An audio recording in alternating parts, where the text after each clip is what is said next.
गोलियां देकर राइट्स खरीदे हुए थे और मिलियन बिलियन का बिल्कुल नुकसान होने जा रहा है। क्या वो आईसीसी को और इंडिया को प्रेशराइज नहीं करेंगे कि जिस तरह भी आप मनाती हैं उनको मनाकर लेकर आए, जो उनके रिजर्वेशन है उनको ठीक करें और मैच के निकाल करवाएं, अदरवाइज जी हम फिर आईसीसी के इवेंट का बाइकआउट करते हैं। ये भी तो पॉसिबल है ना। बिल्कुल 63% रेवेन्यू सुभान भाई एक मैच से आता है आईसीसी इवेंट का।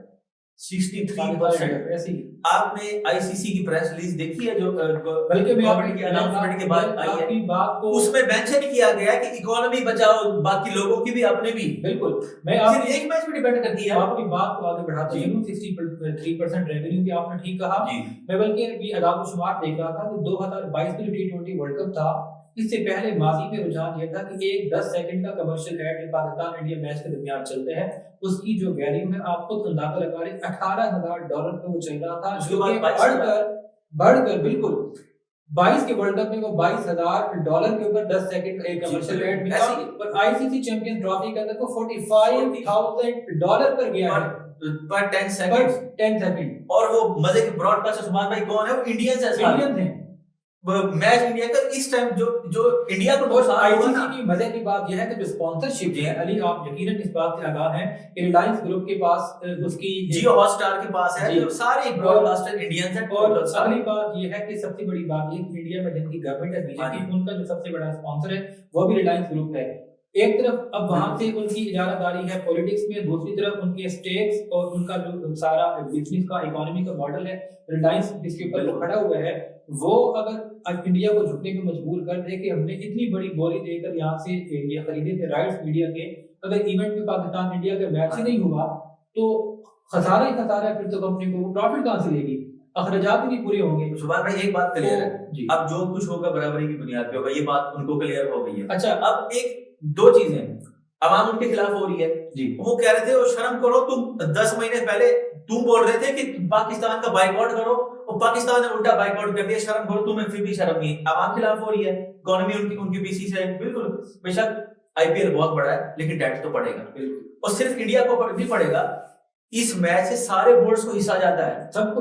लेकिन यही तो बात हम कर रहे हैं कि जो बिलियंस के अंदर आमदनी है, ऑस्ट्रेलिया इंग्लैंड क्यों इंडिया के पपेट बने हैं, क्योंकि 70% रेवेन्यू इंडिया कमा कर देता है, तो वहां पर बिग थ्री की वजह से उनको ज्यादा हिस्सा जाता है ना। बिल्कुल, बेशक उनके एक्स क्रिकेटर नासिर हुसैन हो गए, माइकल, वो आवाज उठाते रहते हैं कि आप इंडिया के इतने पपेट ना बने, लेकिन वो बिल्कुल बन चुके हैं। जो छोटे बोर्ड है श्रीलंका हो गया, उनको तो बीसीसी आई है, उनका तो ये है। तो अच्छा क्या समझते हैं कि जो पाकिस्तान ने अभी 9-10 मई को इंडिया के खिलाफ जो फतह हासिल की है जी, उसके बाद जो जियो पॉलिटिकल हमारा एक एनवायरनमेंट बना कि इंडिया कॉरिडोर में पीछे रह गया, सुबह में हर महाज पे शिकस्त हो रही है, दुनिया देख रही है। तो क्या पाकिस्तान के इतने बड़े बोल्ड डिसीजन के पीछे वो भी एक बात थी कि चूंकि वर्ल्ड की इस वक्त पाकिस्तान नजरों में है, मुख्तलिफ ममालिक से हमारे सफारती ताल्लुकात बेहतर हैं, तो अगर आईसीसी इस मामले को उठाता है तो पाकिस्तान के पास फिर ये एज होगा ना कि वो इन तमाम ममालिक स्पोर्ट को लेकर अपने केस को मजबूत बनाने में आगे बढ़ सकता है। सुभान भाई ये फैसला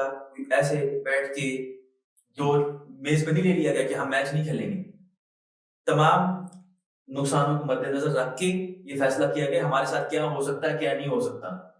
अब जो हो सकता है एज पर रूल्स तो कुछ नहीं हो सकता, रूल्स की तो बात नहीं ठीक है। अब क्या हो सकता है, चलते नहीं, बीसीसीआई अब बोर्ड्स को बोलेगा कि पाकिस्तान के साथ कोई बायलैटरल नहीं खेलेगा, अगर खेलेगा होगी।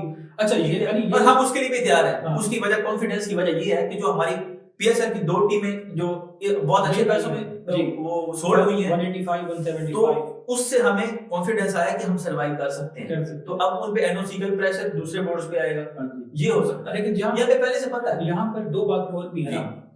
लेट्स से कि अगर आईसीसी तो कहना ही बेकार है, बीसीसीआई कहना चाहिए, क्योंकि ICC is equal to BCCI, Indian cricket council, पूरी दुनिया को पता है। मुमकिन तौर पर कोई ये कह सकते हैं कि आप जितने भी उनके ज़ेर असर बोर्ड हैं कहते हैं कि हम क्रिकेट नहीं खेलेंगे, कोई ऐसा कंट्री जो पाकिस्तान के साथ क्रिकेट खेलेगा इंडिया के साथ खेलने से इनकार कर सकता है।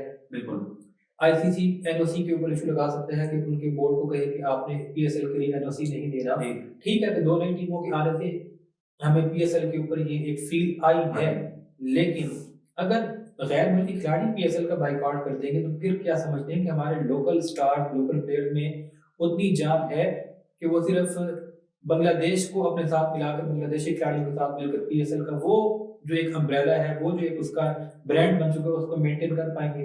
तो लॉस तो आईसीसी के रेवेन्यू से कट जाएगा, क्योंकि वहां से कुछ नहीं मिलेगा। जो इंटरनेशनल क्रिकेट की पाबंदियां लगती हैं तो वहां से भी लॉस होगा, और अगर पीएसएल भी फ्लॉप हो जाती है गैर मुल्की खिलाड़ियों के ना आने से, तो डेट तो फिर हमें भी अच्छा खासा पड़ेगा। जुबान भाई, सबसे पहली बात ये कि जो अब बोर्ड मीटिंग होगी उसमें मुतालबा एक ही है पाकिस्तान का, मुतालबा ये है कि बांग्लादेश को वापस शामिल किया जाए। शामिल किया जाए, लेकिन अब वो मुमकिन नहीं है, वो तो निकल गई ठीक है, क्योंकि ये कोई गली मोहल्ले का टूर्नामेंट नहीं है, जाहिर। ठीक है। अब स्कॉटलैंड आ रही है, उनके वीजाज आ चुके हैं, उन्हें ट्रैवल करना है इंडिया, सब कुछ सेटिंग हो चुकी है। अब दोबारा से उनको हटाना, बांग्लादेश को वापस लाना, नहीं, अब तो पॉसिबल नहीं है। ठीक है। तो अब मुतालबा तो ये पाकिस्तान का प्रैक्टिकली नहीं है,